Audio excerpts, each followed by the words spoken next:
autumn of 1989, we bought a tiny house in the shadow of the medieval citadel of Carcassonne. It was a little run down, but it was the best view in France, where the Cathars had lived and died and been persecuted in the 13th century. And that was it. I fell in love with the Languedoc. In 1208, a crusade was preached by the Catholics of the north against the Cathars of the south, and by 1244 they'd been driven back to the citadel of Mosse in the Pyrenees. We know that just before the citadel fell, 2 men left carrying the Cathar treasure. But the third we don't know. Could it have been a woman? We also know that 700 years later, the Nazi Grail hunters came looking for the Cathar treasure. They never found it.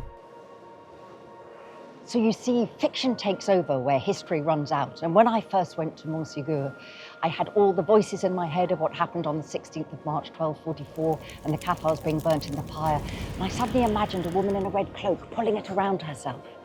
10 years later, when I came to write that chapter in Labyrinth, I realized it was Alaïs, and I'd met her then, but I didn't know who she was.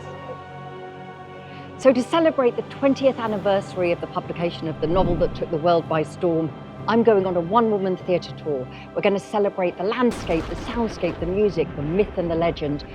So join me on the 6th of March at the Arts Depot Finchley, and together we'll unlock the secrets of the Labyrinth.